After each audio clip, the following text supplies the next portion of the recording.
Hey everyone, so today we're going to be talking about Chinese-made katanas. And there's a common myth, especially around in online communities, that all Chinese-made katanas and Japanese-style swords are absolute rubbish and should just be wall hangers and can't be used for training. And it's a myth that I'm going to be debunking today because I've bought a lot of Chinese katanas for myself, for friends and for family, and also I've looked at Chinese swords while I've been over in China. So I think that I've got a bit of a background so I can talk about it and talk about the characteristics and the broad categories of Chinese swords. So to start with, let's talk about a little bit of history about Chinese swords. So today most Chinese swords are made in a province called Longchuan in China. And Longchuan actually has a pretty long history with swords.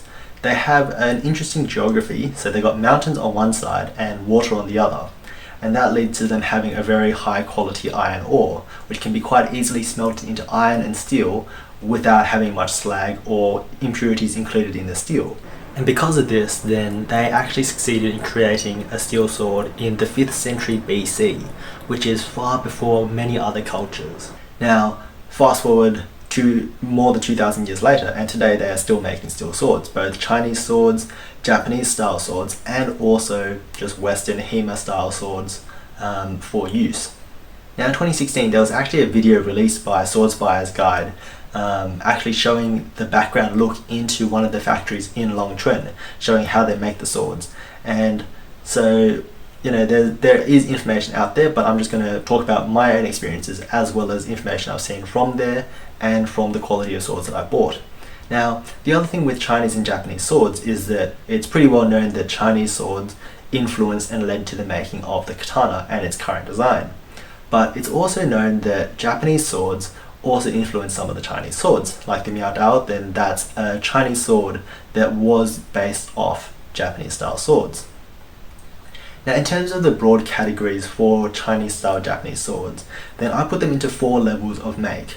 The first is war hanger, then there's entry level, then decent level, and finally you get to master smith level. So let's talk about the war hangers first. As the name states, it is a decorative piece that hangs on a wall. It shouldn't be used for training, and it can't come into contact with anything, and you can't sharpen it. Now the reason why it has all of these limitations is because of the steel that it's made from. So war hangers are made in 3 different categories. They're either stainless steel, they're non-heat treated steel, or they have structural defects like a rat tail tang. And all of these mean that if you strike it against something, there is possibility of it breaking, and if stainless steel breaks on contact, then rather than having a sword, then you now have thousands of death missiles flying everywhere, which could lead to hospitalization or even worse. So if you have a war hanger, please do not try and sharpen it. Do not try and train with it. Just leave it on the wall. Now, I personally don't own a war hanger, but there's a few quick and easy ways to identify a war hanger. One of the big red flags is if it doesn't come oiled when you buy it, because if it doesn't come oiled when you buy it, it's made out of stainless steel. Another thing is that sometimes they've got made in China stamps on them. Swords that aren't in this war hanger category generally won't have a made in China stamp because it's what you put on toys, and war hangers are basically toys. They're replicas that aren't meant to be used for actual training. Also, if you see those cosplay and anime type swords, they're generally in this range because there's no real need for them to be of a training quality, but a war hanger works perfectly fine. The other thing is, if you've got a sword that doesn't rust, then it may well be a war hanger, because if it doesn't rust and you haven't oiled it and you haven't done anything to it, you've probably got a stainless steel blade. Now there's nothing wrong with war hangers. They're generally quite cheap. They cost about 70 AUD, so I'll put up a US dollar conversion over there. But because they're so cheap, then if you want a nice display piece that you don't want to have to bother with maintaining and oiling, then having a stainless steel war hanger is a really good way to go, because you can just display it and that's it. Now about 50% of the swords that come out of China are probably in this range because there's just a larger market for it. Not many people actually train with swords, and so then having a war hanger fits all the things that they need to do. Now next up we have entry level swords, and these are actually made of carbon steel. They're generally the lower end of high carbon, so 1045 or 1060 steel, and I've actually got one. So this here is my katana that you've seen me use on the channel, and it's an entry-level katana that I bought for about 140 AUD. So these ones, they're made out of carbon steel and they are heat treated, so they are safe to train with. And so if you want a blunt training sword or one that's sharp, that you're just getting started with cutting, these are a really good option because you can strike them, they won't break, they won't send you to hospital if you don't do anything stupid with them, and they're also really cheap. Now, why are they so cheap? They actually cut costs by, generally in this range, then they stamp them out of a sheet of metal. So they get a sword shape and they stamp it, and then that gets sent off to a factory worker who just grinds it to shape on a belt sander, and then it gets heat treated. So there's not much real forging done. Some of these, a small portion of these, are forged by the smiths who are starting out and trying to go up through the levels, but generally these are factory made. They're stamped and ground, and that's it. Now in this range then you often find gimmicks, so things like wired on hamons, folded steel in 1060, or coloured blades like bright red, bright blue, etc. And there's nothing wrong with that, it's just a gimmick that's there to try and upsell it, but you're not actually getting much quality in terms of the piece for the price more that you're paying. You're getting some gimmick. Now the other thing with these swords is that sometimes they have shortcuts. So on this particular one, then even after taking out the Mikugi pins, then the handle is being glued on so it can't be removed. But I've also had a lot of other ones where the handle could be removed quite easily, so some of them might have shortcuts, some of them might not. Now the real danger of these is that if they got a rat tail tang or they haven't been heat treated, then they're not actually entry level. Even though they are made out of carbon steel, they are well and truly in the war hanger range because they can't be used for training, at least not safely. But if you get a good entry level one, then it should be quite cheap, and it's a really good option to start training with a katana without spending too much money.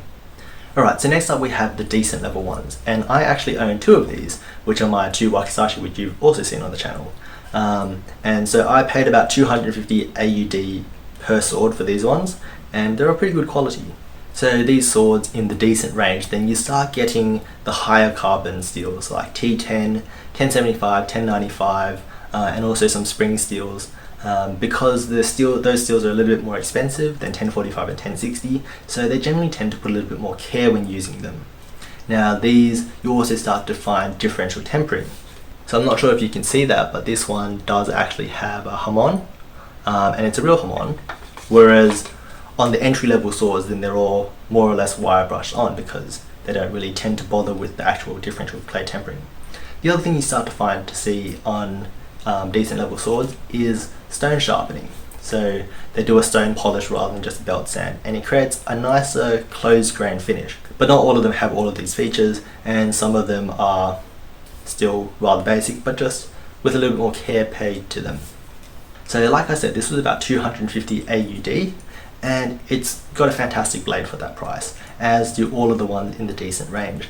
The blades on these swords are really nice, and they're really high quality, but where they save money is on the fit and finish. So all of these pieces, then they all come from the same pool as the other ones, and I'll talk about that in a bit later.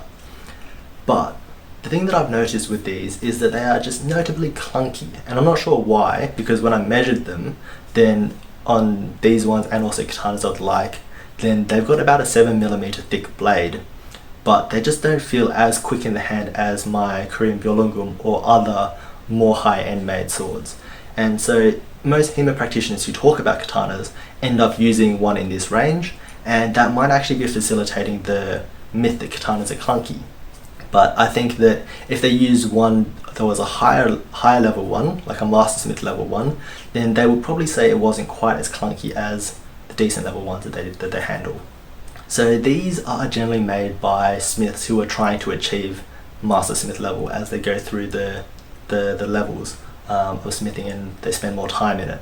So these are actually of very high quality, it's just the fit and finish isn't of the same quality as the blade. So if you want a really good quality blade with differential heat tempering, higher quality steels, and quite a lot of attention paid to it, then I think this is a really good range to go for, because the rest, then you can always change it out later. Alright, now let's take a little bit of a detour to fittings. So the Suba, Fuchikashira, Suka, and all of those, or the Koshirae. So these from Chinese factories are actually all shared between decent level, entry level, and warhanger level. They literally get these buckets of these fittings and they just slap them on. So what this means is that you can't actually tell the quality of the sword from the fittings alone. You have to look at the blade. And within the fittings, and there are different quality ranges, but that's for another video, but you generally don't find high-end ones on wall hangers unless it's asked for. So if you ask for a high-end fitting on a dirt cheap blade, China will do it. They will do it. And if you ask for cheap fittings on a high-end blade, same, they'll do it as well. So it's really hard to actually tell with the quality of the sword just from the fittings because they're all shared. The other thing is that the polish on Chinese fittings is generally not fantastic. So they often have notable casting seams, paint jobs on them are not always completely neat, and sometimes then plating just flakes off. But you know, at the price that you pay, it's a pretty good price regardless.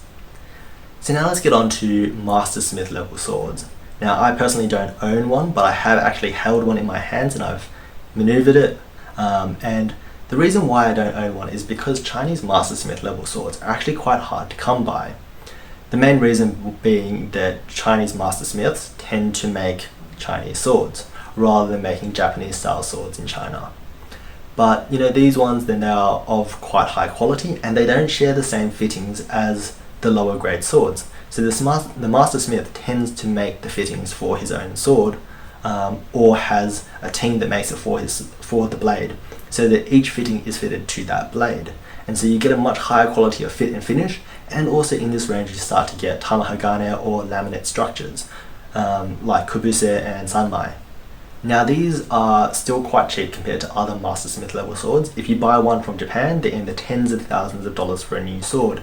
Now I've got a Korean one, which I spent $4,500 on, but Chinese ones are generally in the $1,000 plus range. So they're actually really quite cheap in comparison. And a really good way to tell if it's a Master Smith level sword is if you remove the handle, you should see the Master Smith's signature on the tang because they are a Master Smith, so they do mark their work.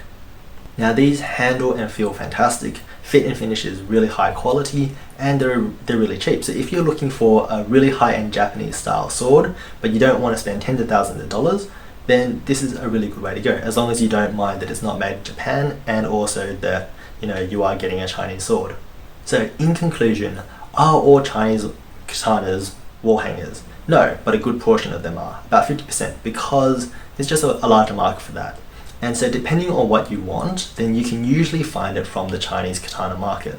If you're looking for a display piece, a wall hanger is great. If you're just getting started or you want a blunt training sword, an entry-level sword is really good. If you're looking for a good quality blade but you want to save money on fit and finish, then a decent level sword is perfectly fine. And if you're looking for a master level sword but you don't have tens of thousands of dollars, then a Chinese master level sword is really good if you can find one.